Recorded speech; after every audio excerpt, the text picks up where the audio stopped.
All right, hello folks.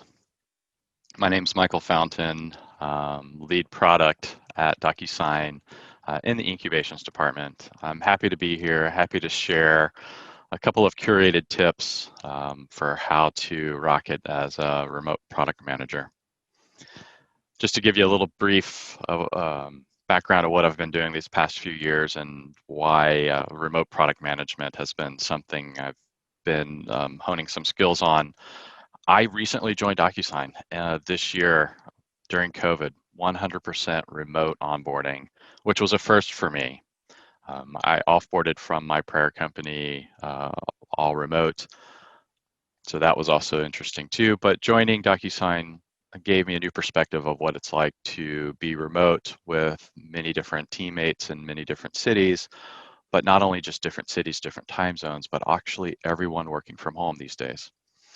Prior to that, at Aptentive, I had a local team and our headquarters in Seattle, also had a remote team and our remote office in Kiev. So was managing local and remote PMs. And then just a few years prior to at Two Cows, with the headquarters in Toronto, I was located in the Seattle office. And so we merged through acquisition. Same situation, managed a local team and then a remote team, but this time it was two different offices.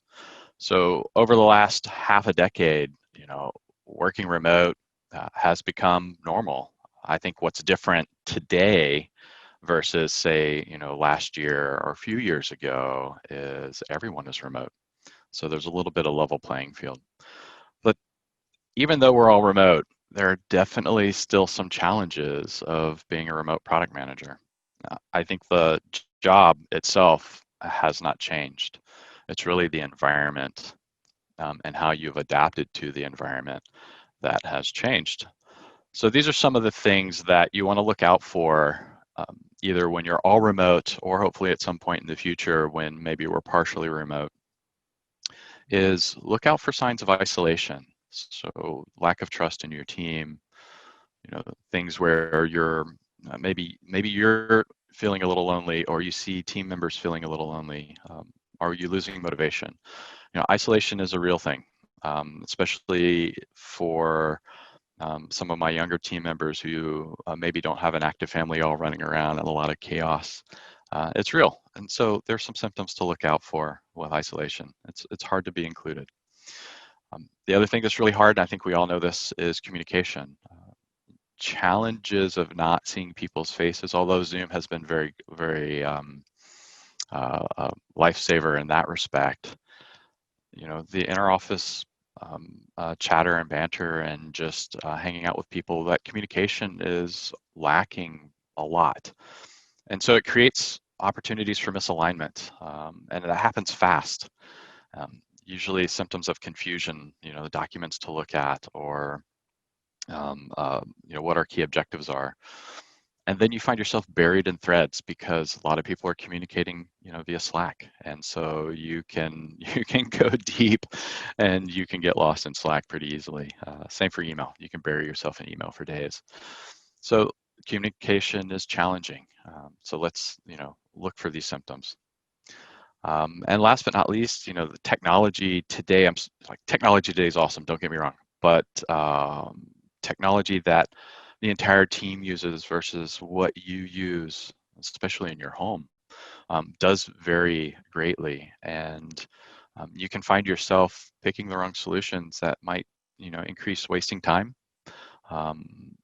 could lead to a lot of redundancy, and especially with the shared tools, people using different tools to do the same job. Or worst is, looking unprofessional in front of a customer. Because even though we are remote, it's okay for us to kind of hang loose with our workmates, teammates, and friends online. When you're in front of customers, you also want to, level up a little bit. So there are some ways to do that. But remember, they're also remote right now too, because COVID has kind of like leveled that playing field. So what I want to do over the next 20-ish, 30-ish minutes is really share with you some what I call curated tips that I've gained over the last several years of working remote. And I could go pretty deep on each one of these topics, but I'm going to keep it medium to high level. Some of these things may make sense, and I hope they do. Some of them may be oversights, and I want you to kind of take a double look at them. I think they're important. But first, before you do anything, you really do need to invest in yourself. So that's why these first 3 tips are like, hey, let's be real. You need to prioritize your time to do your best work. At DocuSign, they say do the work of your life, and they really do invest in you. But you need to do this too. Like when you're remote, you need to invest in making sure your environment is good to go, that you're mentally prepared, that you're ready to be remote and be productive and provide guidance and leadership to your team. So what I'm going to share with you is what I do every week to make sure that I'm ready to go for the week and I'm ready to support my team.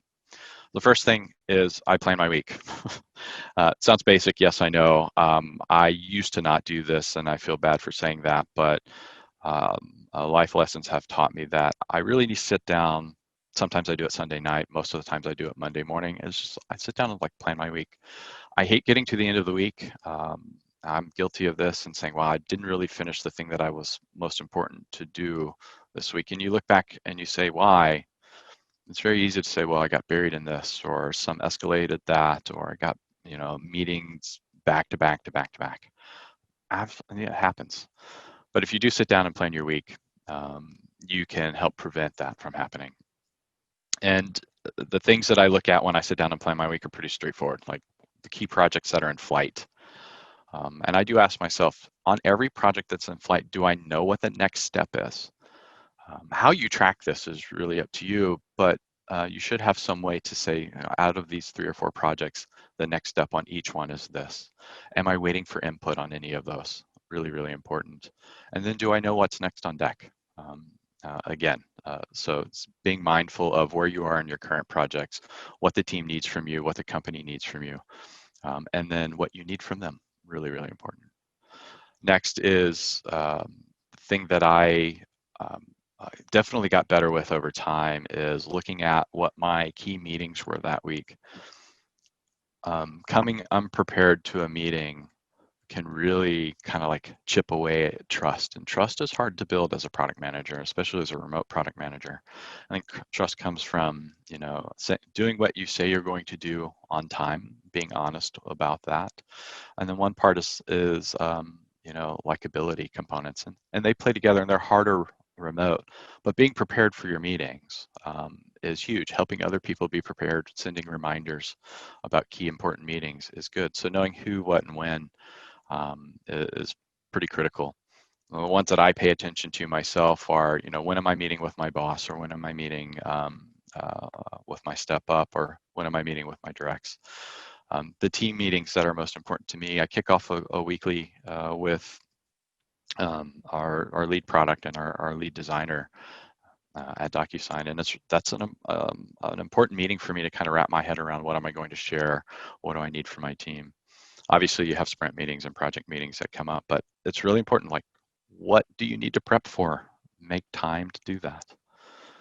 And one of the ways that I do that is through this framework, which is, the one thing. What's my focus for this week? Obviously not my framework. It's been around for a while, but it's a great book by Gary Keller. I put a little, it's not a link, but it's, if you Google that, hopefully most people do know. The primary question to this is, what's the one thing you can do this week that will make everything else easier? That is a powerful question that you can apply to so many parts of your life. For every week that I worked at Attentive, I wanted to try an experiment, and I was successful. I created a weekly brief up until the last week that I left. And I fine-tuned it over time, but this was kind of the final iteration. And you can see here, I was like, okay, what key meetings are important each day? That was one swim lane. What's my one thing that I need to make sure that I do?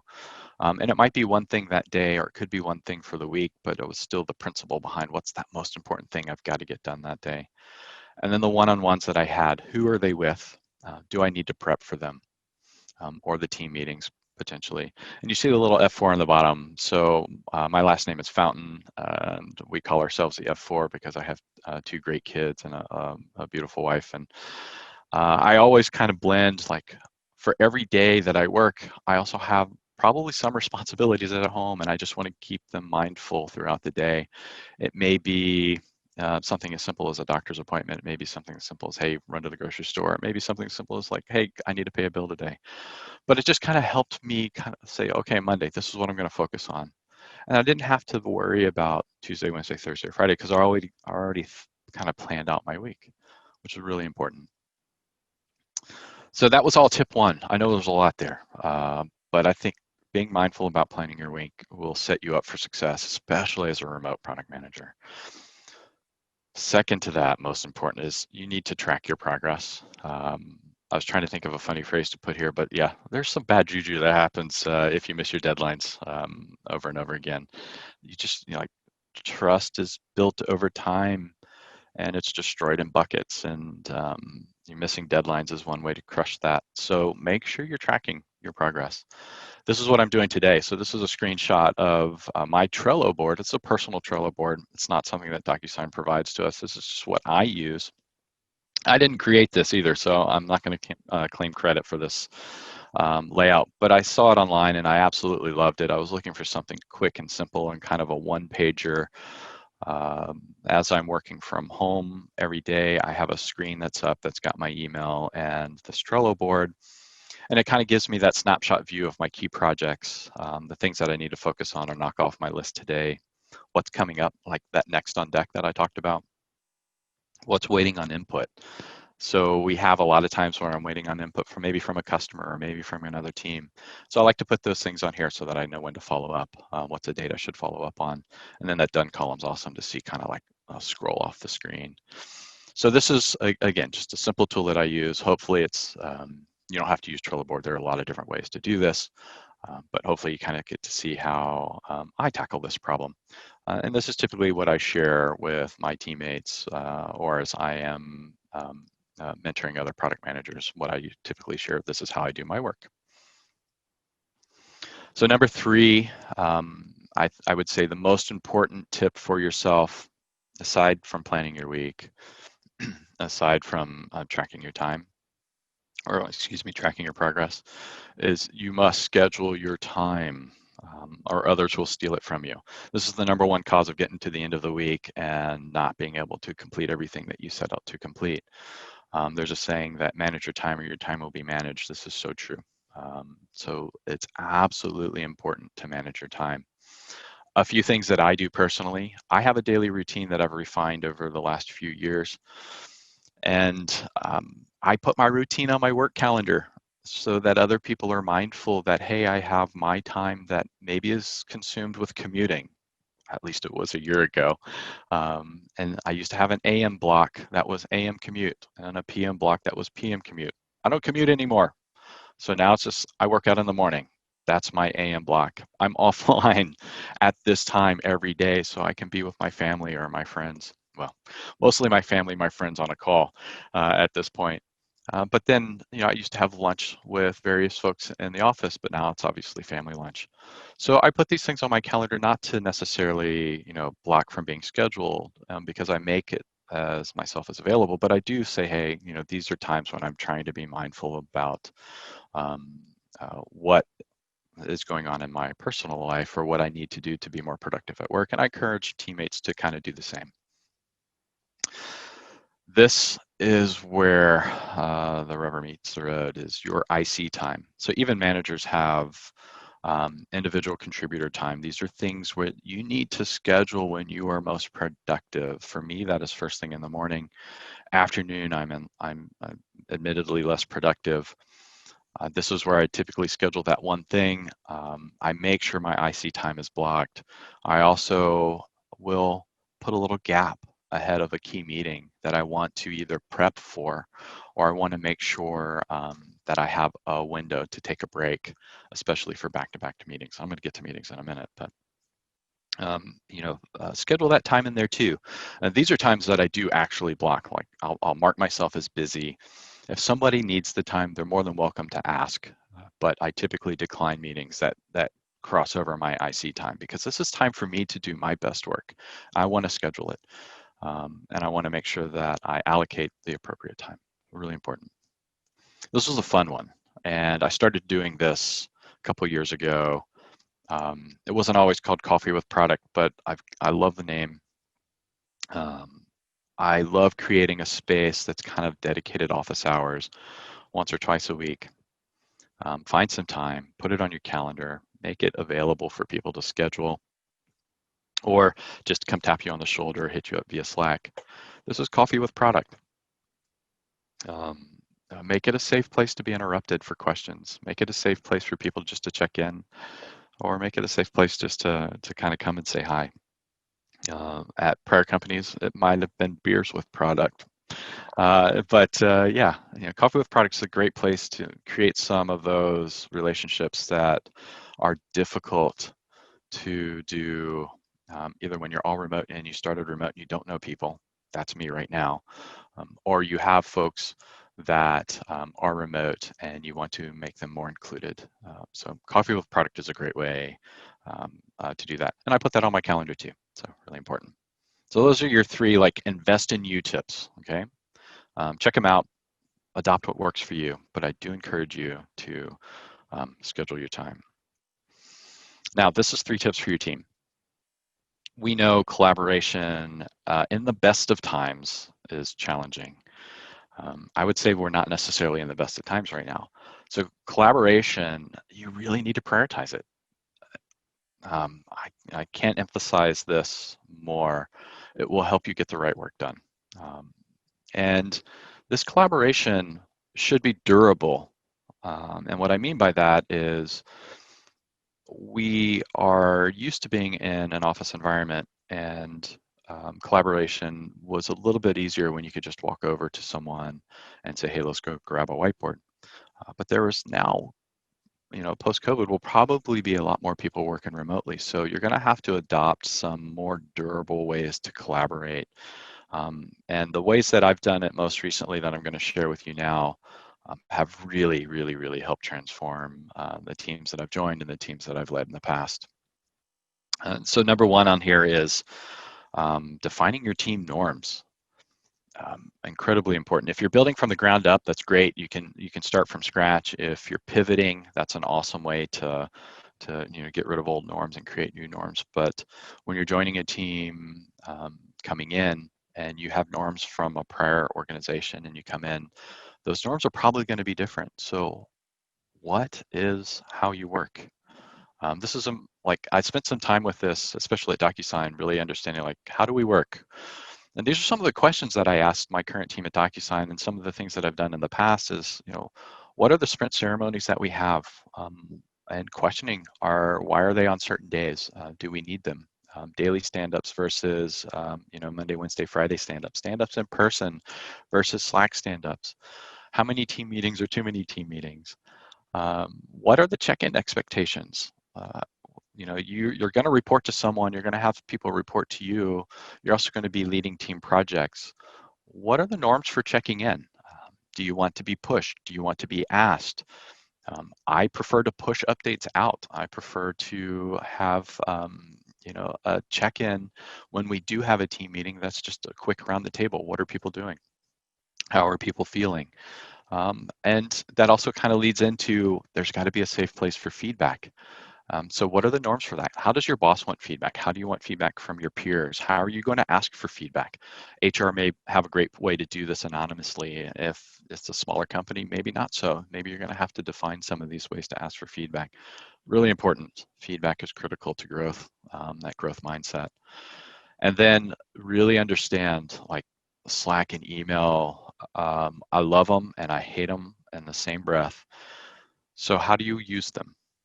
What channels are most important to be mindful of? If I hear another, didn't you read my Slack message? No, that's the wrong thing to say. Did you tag me in your Slack message? Because then I would have read it. Email, there's different ways to use each. I don't want to teach you how to do that, but just be mindful of various ways to use Slack and email, and they can be a drain.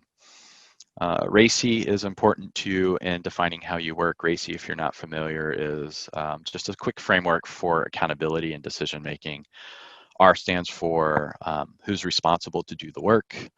A stands for who's accountable to make sure the work is done. Typically, a single person is accountable. Many people can be responsible. C is who is consulted. So these are people that have a voice. Think of them like your stakeholders. Last but not least, I is who is informed. Typically, people are informed after a decision has been made or a process has been defined. I've used and implemented RACI pretty much everywhere that I've worked and led product teams. It's an incredibly important and critical framework to help remove confusion.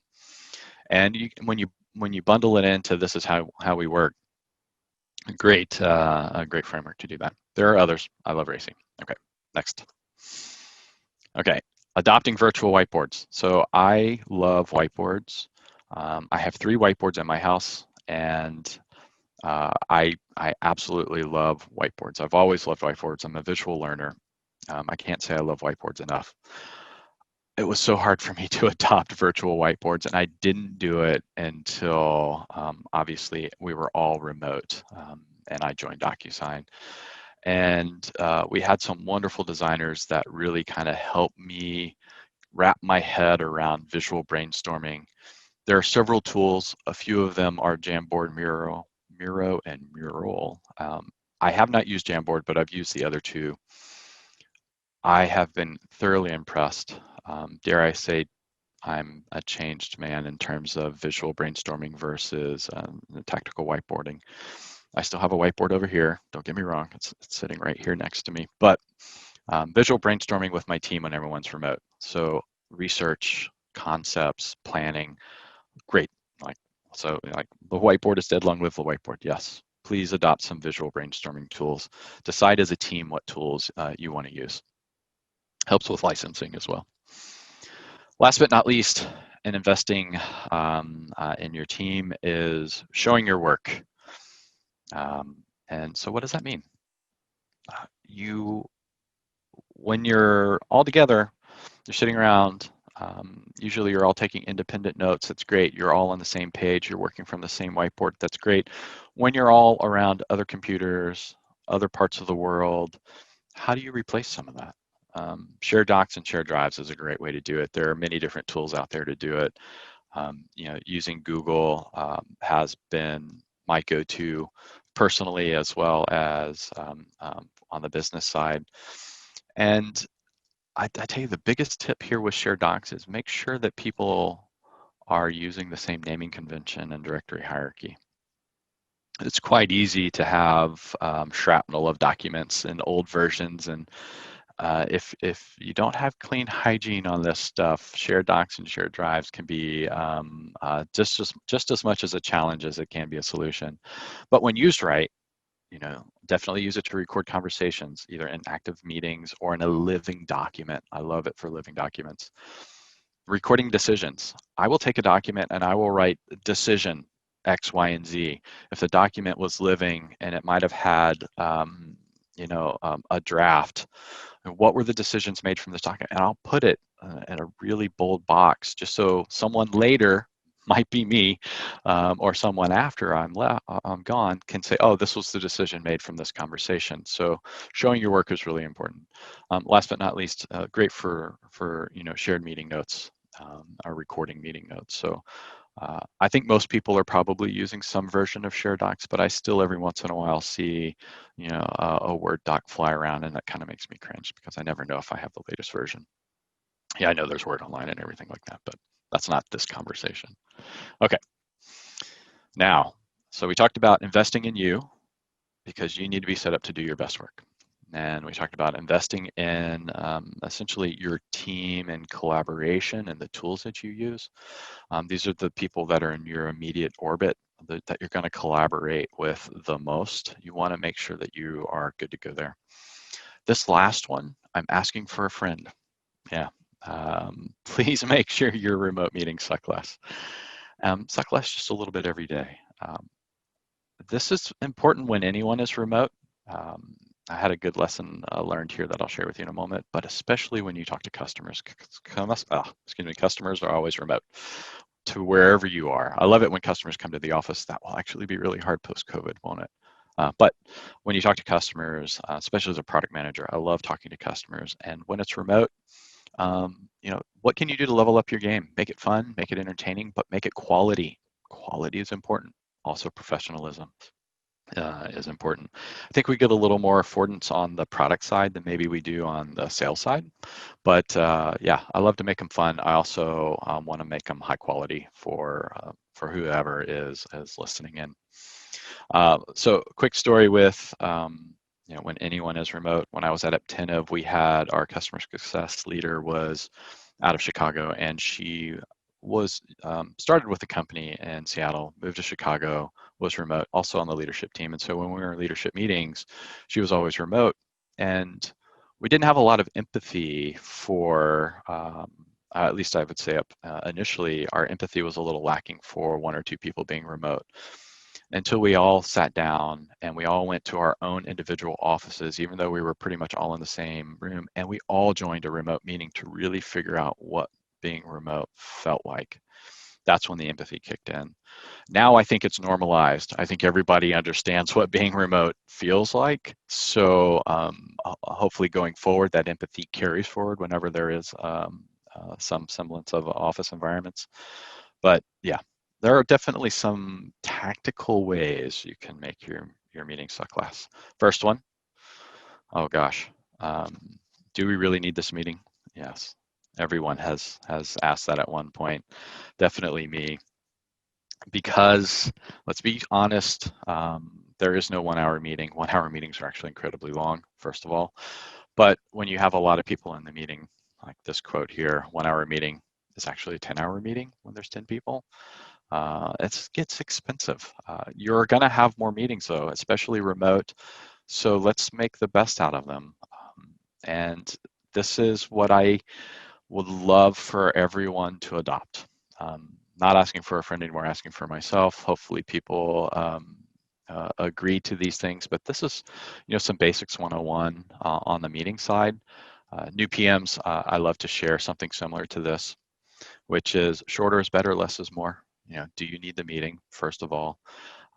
And a 30-minute meeting can be 25 minutes. A 1 hour meeting can be 45 minutes, I betcha. So think about making sure that before your meeting, your agenda's clear with objectives, because that's going to help you understand who needs to come to that meeting. You don't need everyone under the sun in a meeting. If you're making a decision, look at your RACI matrix. Who needs to be there? Who's doing the work? Who's consulted? Do all the people that are being informed need to be in that meeting? Probably not. Less is more. During the meeting, this is really helpful for me, like the short intro and who's who, especially joining a company completely remote. I'm still meeting new folks today, being, I guess now 6 months in. And it's really important, like if I don't know someone on a call, having, short intros and, going around the table and going who's who has been really, really beneficial. So don't underestimate the power of that when you have new team members join your team. Really important. And note-taking timekeeper.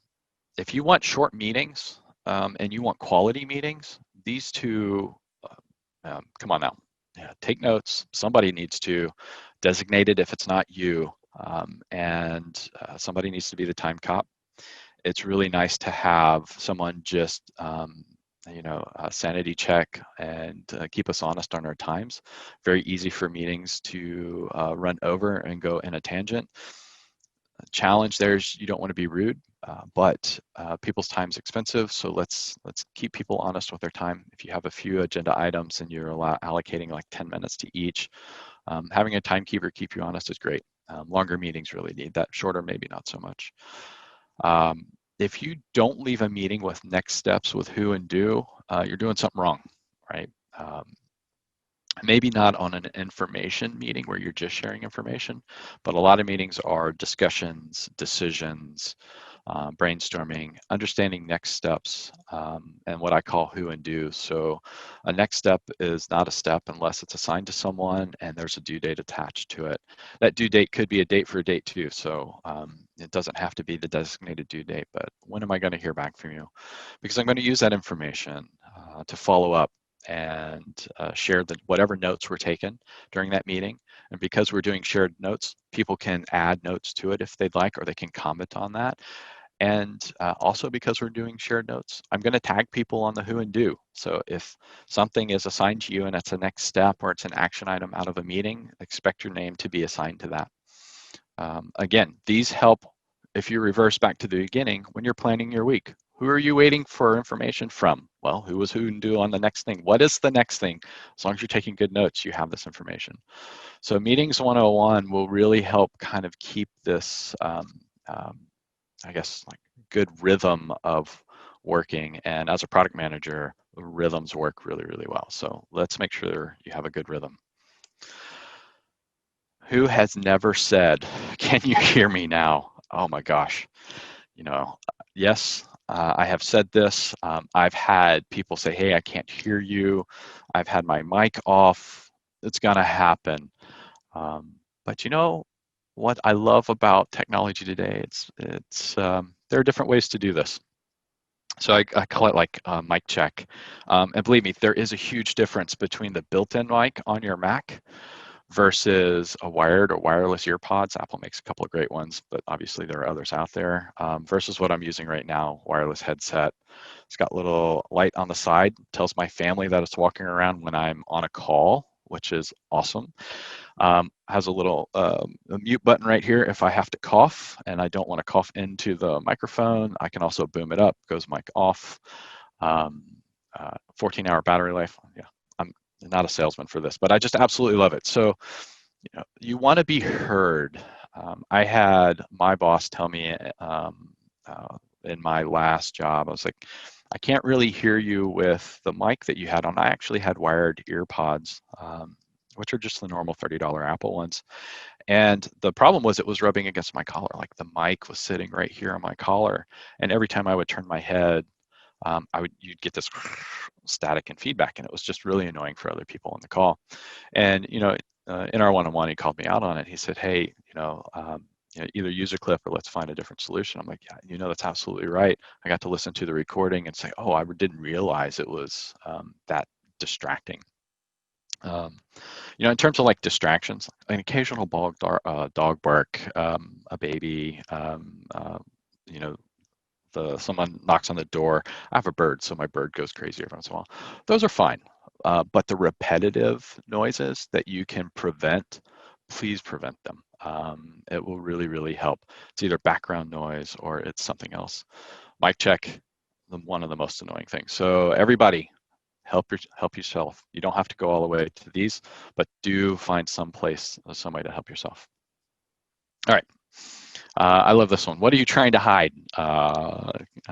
That's like everyone who has joined a remote that doesn't have their camera on and a video call. You're not being shamed. I actually do not want to do that. But it's fun to see what's in people's houses, I'll admit. And sometimes you wake up and you jump on that call because you're no longer commuting. I've done that one. But think about it. It's okay to be, you can bring a little bit of humility into your calls. It's the personal side that you lack when you're all remote, especially as a product manager. You're trying to build trust and humility and bring that to your team and, be your authentic self. My office is actually in my living room. I'm facing a corner. I used to have it the other way around where I had my back to the room, which I thought was great until my kid said, "Hey, Dad, I'm coming down the stairs and I don't like to be on your screen." I'm like, yeah, you're probably right. So at first I was like, hey, I'm going to level up with some green screens. And I had some fun here. Just I enjoyed just experimenting. And there were two green screens that I own both. Like this one's pretty awesome. This is like that web around collapsible thing that you see attached to the chair. I don't have it right now because I changed my background to be a little more pleasing and less distracting. But you can also go with the backdrop. They're relatively inexpensive, and I just put one on the rafters. And that was fine. That was kind of a makeshift wall. But when I realized that, hey, we're not going back into the office for at least, the rest of this year for sure, I was like, okay, well, let me think a little more long term. What can I do to create a more pleasant, natural background? So these are just some tips to kind of like level up your game. I had a salesman at my last job, though, would get on the call with prospects, and he would change his background to be something relevant to the prospect, which was an awesome sales tip. As a product manager, that's not you, but that's okay. If you want to like go fun and have fun with your backgrounds, do it. I have a funny background of a bathroom, and every once in a while, I'll throw it up in our team meetings, just to add a little bit of fun and humor to some of these meetings. So again, you know, you can level up your green screen. All right. You know, this one happens. It's going to happen if it hasn't already happened multiple times, says everyone who, yeah, froze. Yep, froze again. I hate that. I know you hate that. It happens. These are some of the things that I was like, okay, how can I have that happen less? And in my situation, I have my daughter who's home in college, and she's on Zoom meetings. My son who's home in high school, he's on Zoom meetings. I am also on Zoom meetings. What can I do to suck down as much bandwidth as possible during a workday, but make it guaranteed bandwidth? And I didn't realize how cheap this was until I did a little, you know, this is all Amazon prices, by the way. You know, the switch, an $18 gigabit switch, okay, that's a must. The cable, a 25-foot cable was $10. Cat 6, great. And the Ethernet adapter, okay, the most expensive thing, you can get them cheaper. I needed one that also would power my Mac, and you know, all up, I'm out the door with $63, and now I have solid gigabit to my to this Zoom meeting. My son is upstairs online. He's in the Zoom meeting. My daughter's joining soon, and I know I have enough bandwidth for everything. And I'm sure there's probably movies downloading in the background too on one of these devices. So definitely, you know, consider hacking your speed and getting the most out of the bandwidth you're paying for. Yeah. So let's, you know, take a minute and do a quick recap here. So you're a remote PM. Your job has not changed. It's the same job. What has changed is how you need to prepare for it and the way that you do it, especially when you're remote. So these steps, prioritizing you so you can do your best work. Plan your week, track your progress, schedule your time. All of these things, as you see through the other tips, kind of work in combination. Then, how are you going to help your team? Level up that collaboration. Make sure the right work is getting done. And start with the norms. Make sure you guys all understand what the norms are for how you work. Define it, refine it, or change it. You know, if what was working in an all office environment is no longer working remote, change it. It's okay. You have to adapt to the environment and change it to make it work for you. Virtual whiteboards, okay, I'm actually gonna like, please use some type of virtual whiteboards. They were a life changer, or I would say game changer for me. I didn't realize how valuable they were. You guys are probably going, yeah, Michael, we've been using those for a while. I'm just now adopting them. I wish I would have a long time ago. Still big proponent of you know, like physical whiteboards. I love that for my own personal brainstorming, but whenever I'm with a team and I need some way to collab, I love virtual whiteboards. Great way to do that. Can't stress more the importance of showing your work. Okay, so make sure you show your work. Collaboration is what you have to facilitate. It's what you have to drive. It's what you have to own to be a successful product manager, but to be a successful remote product manager, it's mandatory. Last but not least, don't forget your colleagues. These are all the people that you work with. If you can make your remote meetings suck a little bit less, you'll make their lives a little bit better. And if we all did this, I think we would, rising tides, as they say, would raise all ships. So make sure you really need the meeting. Make sure people can hear you. Get rid of the repetitive distractive noise. Don't worry about the occasional distractive noise. That's okay. You know, really consider about using your camera. Turn it off, obviously, if you need to. I'm not trying to shame or sham anyone at all. I like to walk around. Sometimes I'll turn it off when I stand up and walk around, but I'll still be on the call. When I'm sitting down, I typically have it on. I like to do the visual thumbs up when we're in stand-up, or the high five or clapping when someone has a great announcement to make or has a win. So I love to share that. You can see people's emotions. We always kind of do like the virtual tours as well as people's home offices. So don't be afraid to share. Don't be afraid to share. And last but not least, you should probably consider hardwiring your laptop if your desk is easy to do so. I was surprised at the difference it made. And now I have no qualms with anyone in my family being online at the same time. I'm doing a recording like this because I know I've got dedicated bandwidth, which is awesome. So before I go, I want to leave you with one final thought, because this is something that I've always preached, if you will, but it's so important when you're remote. You're going to get things coming at you without the human element. So you're going to see it in Slack, you're going to see it in email. You may even hear it without seeing it if you're on an audio call without visual.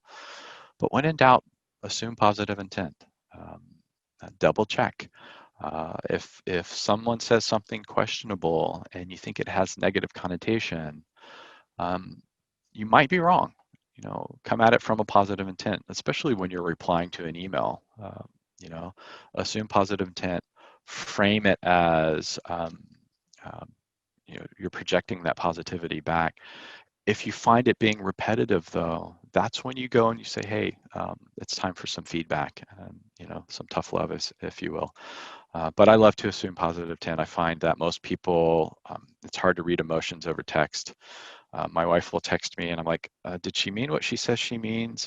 No, I need to think the positive side of what she says she means. I'm half kidding, but I'm half not. So assume positive intent, especially. All right. That is all of my curated tips that I have for you today on helping you be a better product manager remotely, whether you're going to be that way post-COVID, you're in a company that's all remote, this is nothing new for you, or you're going to have a mixture of remote and in office. These tools will help you. So thank you very much. Let's connect on LinkedIn. You can find me pretty easily, Michael Fountain on LinkedIn. And hope to see you around the block or in another training session. Take care.